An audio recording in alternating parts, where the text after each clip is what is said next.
What up, world? It's Machiavelli Ruffin back with another reaction, y'all, on Chopper on Diddy allegedly having a gun for 50 Cent and 50 saying Diddy wants to kill him. If you're new to the channel, don't forget to hit that subscribe bell. Yeah, y'all, that's my dog, Chopper. Thug life. Actually, something just came out today with 50 Cent. Did you see that? Yeah, he talking about Diddy dick size. Pause. No, well, he also was saying that Diddy, somebody was on the stand saying he had a problem with 50 Cent. Were you ever accused of stealing? Yes, jewelry. You talking about Capricorn. Okay, yeah, Capricorn. That was my Then dog. said, Shout out to Capricorn. That was my dog. That was his assistant. Here's 50 Cent's caption. Oh my goodness.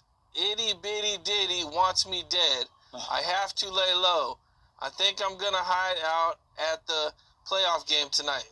Because in one of the dude's testimony, he's saying that Diddy had a gun for 50 or something, like that he didn't like 50. Nah, what it was is 50 Cent in his worst times in this era wrote songs for J-Lo and Diddy. Well, he wrote songs for J-Lo for Diddy. That's number one. And he wanted to sign 50, but 50 just wasn't rocking with Diddy. Number one. Number two, Diddy Get Back was 50 baby mama on purpose.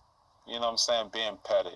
So 50 and Diddy's situation is a little more steeper and different than what people think it is, you dig? I just think in my mind, 50 is a street dude. Diddy is not a street dude, but he want to be a street dude. So he got the money to be a gorgeous gangster, a.k.a. do street shit. But what it come down to is 50 didn't want to rock with Diddy, even though 50 wrote songs. I spent a lot of time. Yeah, y'all. Smash that like button for Young City. Smash that like button for Chopper, man. You know what I'm saying? It's a commercial break. Commercial break. Smash that like button, man. Y'all with Machiavelli. Smash that like button. Hold on. Wind it back up for y'all. Hey. It's Bad Boy, baby. Even though 50 wrote songs over that Bad Boy, and then when 50 started popping, Diddy was just envious of 50 really blowing up. That's how I see it. And he his baby mama on purpose. You know, to let 50 know that I'm me.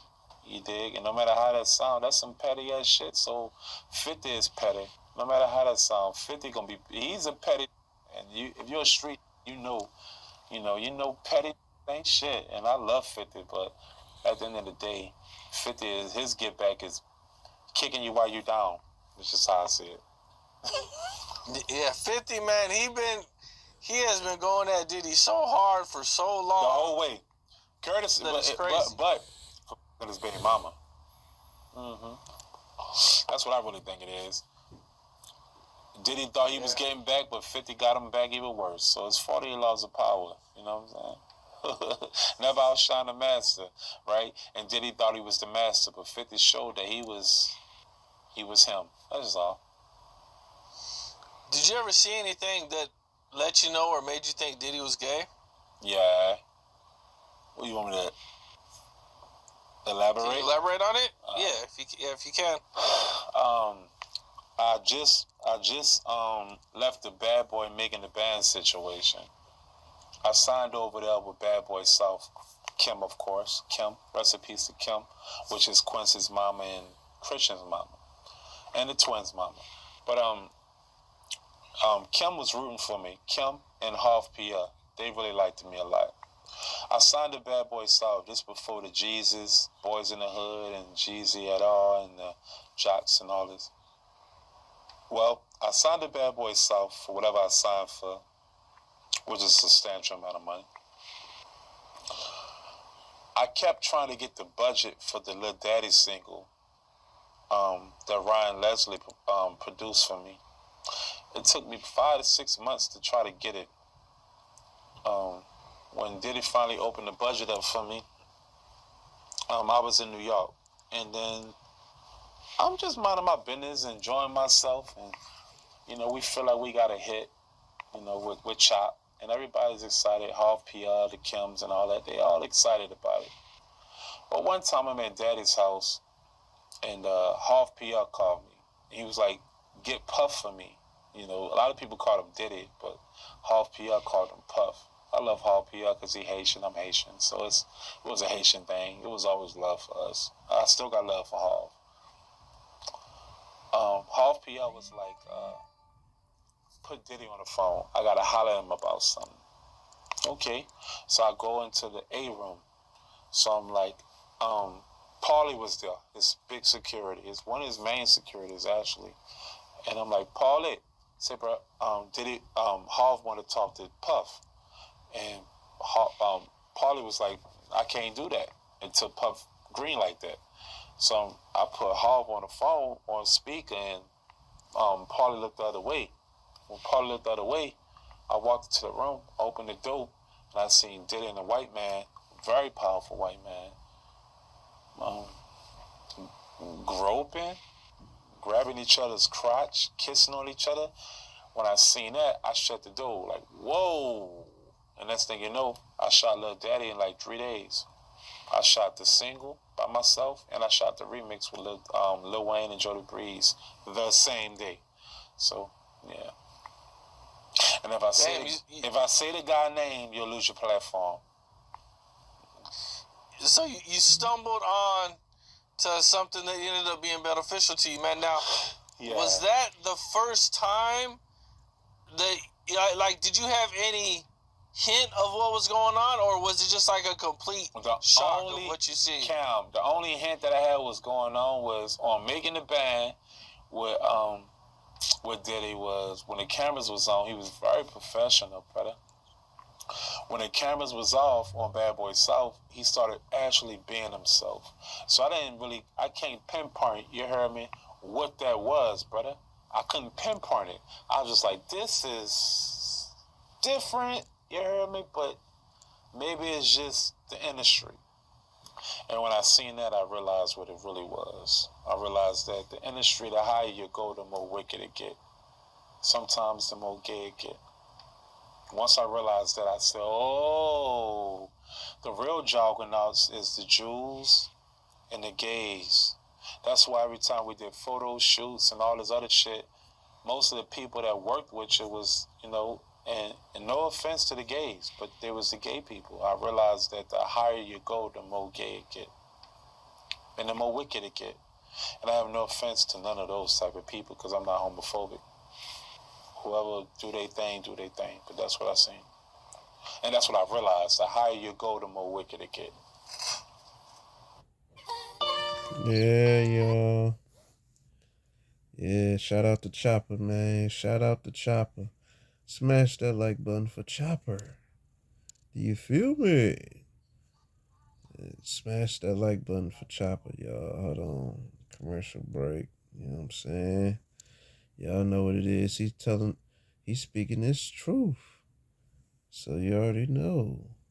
It's Bad Boy, baby. More wicked it get. Wow, that's okay. Yeah. Dang.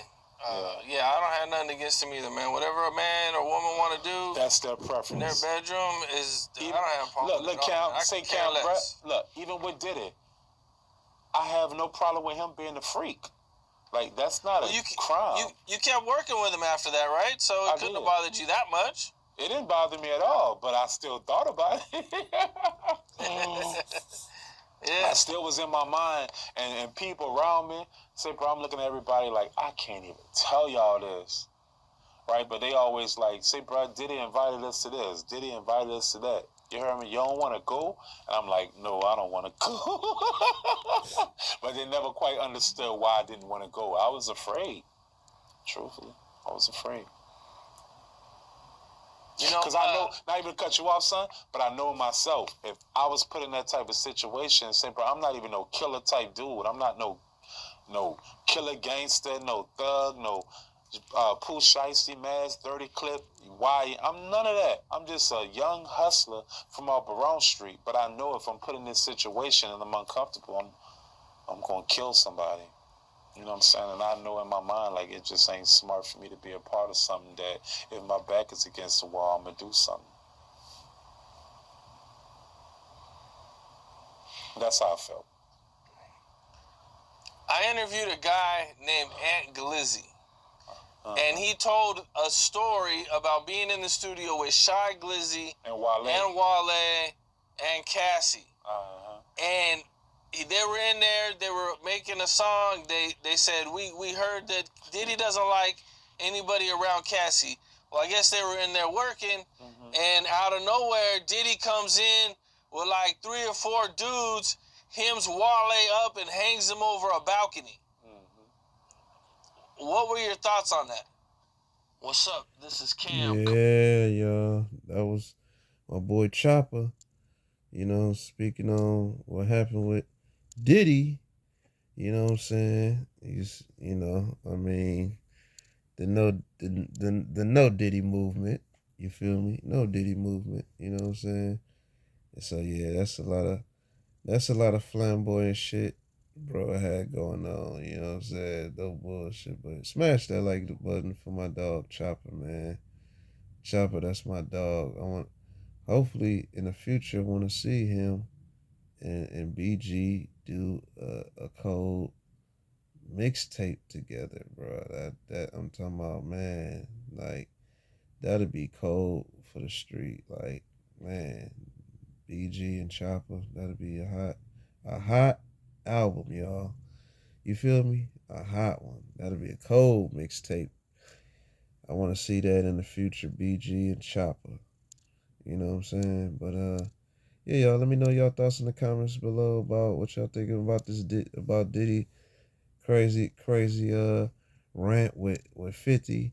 And you know what I'm saying? You know, don't forget to smash that like button. You know what I'm saying? But other than that, y'all know my motto. Be safe, stay dangerous, stay blessed.